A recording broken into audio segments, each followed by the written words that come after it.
2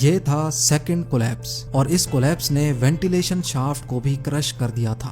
challenge number 3، ventilation shaft کرش ہونے کے بعد جوز اپنے بیٹے کو بچانے کی آخری امید بھی کھو بیٹھا تھا۔ انسانوں کی ٹیم کا مائن کے اندر جانے کا اب کوئی آپشن نہیں بچا تھا۔ پورے 24 گھنٹے گزر چکے تھے اور اب یہ معاملہ اتنا وائرل ہو چکا تھا کہ چلی گورنمنٹ کو میدان میں اترنا پڑا، جس کے لیے چلی کے مائننگ منسٹر لارنس گولبون نے مائن کا وزٹ کرنے کے بعد ہائی اسپیڈ ڈرلنگ رگز منگوائیں۔ یہ مشینز ورکرز کو بچانے کی آخری امید تھیں، لیکن ان کے ذریعے نیچے پھنسے ورکرز کو کیسے ٹریس کیا جائے گا، یہ سوال ابھی بھی سب کو تنگ کر رہا تھا۔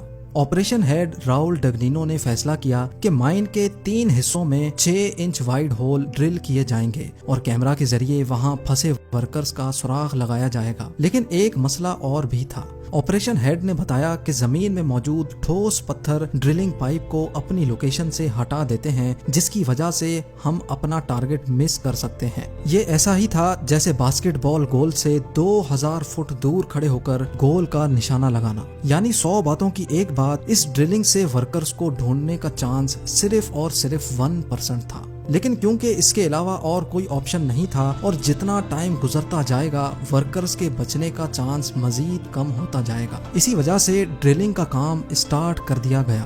چیلنج نمبر 4، اب ٹوٹل 7 دن گزر چکے تھے اور ڈرلنگ کا کام ابھی تک چل رہا تھا۔ ایکسپرٹس کو مائن کے اندر 3 جگہ پر ورکرز کے پھنسے رہنے کا شک تھا۔ پہلی جگہ 1000 فٹ نیچے تھی، جہاں پر کسی قسم کی کوئی بھی موومنٹ نہیں دکھائی دی۔ دوسری جگہ 1660 فٹ نیچے تھی، لیکن وہاں پر بھی صرف اندھیرے کے علاوہ کچھ نہیں تھا۔ مائننگ لوکیشن پر موجود لوگوں کی بے قراریاں بڑھتی چلی جا رہی تھیں اور آہستہ آہستہ ورکرز کے بچنے کا چانس بھی کم ہوتا جا رہا تھا۔ ڈرلنگ کا کام دن رات بغیر کسی بریک کے چل رہا تھا اور اب باری تھی تیسری اور لاسٹ لوکیشن پر ڈرل کرنے کی۔ یہ جگہ زمین سے 2300 فٹ نیچے تھی، جہاں پر ایک چھوٹا روم موجود تھا جس کو ریفیوج بھی کہا جاتا تھا۔ کسی بھی ہنگامی حالات میں ورکرز ریفیوج میں اکٹھے ہو جاتے ہیں، جہاں پر 3 دن کا کھانا موجود ہوتا ہے۔ لیکن یہاں ایک اور مسئلے نے جنم لیا، اور وہ مسئلہ یہ تھا کہ ریفیوج تک ڈرلنگ پائپ کو لے کر جانے میں مزید 1 ہفتے کا وقت لگ سکتا تھا، یعنی پہلے ہی 1 ہفتہ گزر چکا تھا اور اب مزید 1 ہفتہ لگنے جا رہا تھا۔ اگر ورکرز ریفیوج تک پہنچ بھی گئے ہوں گے تب بھی ان کے پاس صرف 3 دن کا کھانا موجود ہوگا۔ لیکن اب چونکہ اور کوئی چارہ نہیں تھا، اسی وجہ سے ڈرلنگ کا کام ایک بار پھر سے شروع ہو گیا۔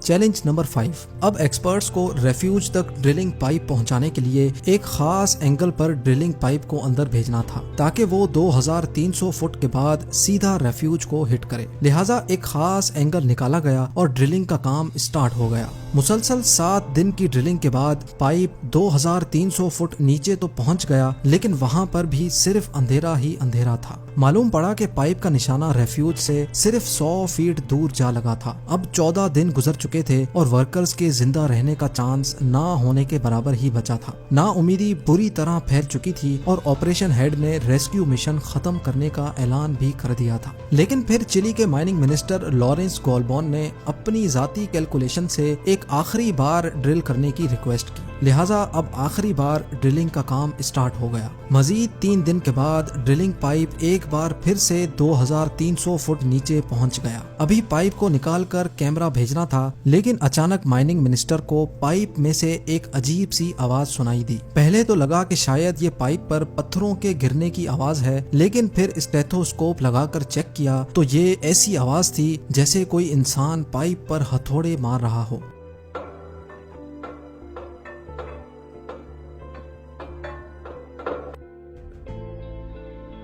فوراً پائپ کو باہر نکالنے کا پروسیس شروع ہو گیا۔ 6 گھنٹے کے بعد جب پائپ واپس آیا تو اس پر ایک ایسی چیز لگی تھی جس کو دیکھ کر یقین کرنا ممکن نہیں تھا۔ جی ہاں، پائپ پر ریڈ کلر کا پینٹ ہوا تھا اور اس پر ایک کاغذ کا ٹکڑا چپکا ہوا تھا جس پر لکھا ہوا تھا کہ ہم ریفیوج میں پھنسے ہوئے ہیں اور ہم سارے ورکرز ابھی تک زندہ ہیں۔ یہ جاننے کے بعد وہاں موجود لوگ خوشی سے رو پڑے۔ لیکن جب 6 انچ کے ہول سے کیمرہ اندر بھیجا گیا تو اس میں کیا منظر دیکھا گیا۔ صرف 3 دنوں کے کھانے کے ساتھ یہ لوگ 17 دنوں تک کیسے زندہ رہے، مزید 52 ڈیز تک ان کو کیسے زندہ رکھا گیا اور 6 انچ کے سوراخ سے ان کو ریسکیو کرنا ممکن نہیں تھا، تو آخر ان کو پورے 69 دنوں کے بعد کیسے باہر نکالا گیا، یہ سب آپ جان سکیں گے ویڈیو کے پارٹ 2 میں۔ پارٹ 2 دیکھنے کے لیے زیم ٹی وی کے یوٹیوب چینل پر تشریف لائیں یا پھر اوپر دیے گئے لنک پر کلک کریں۔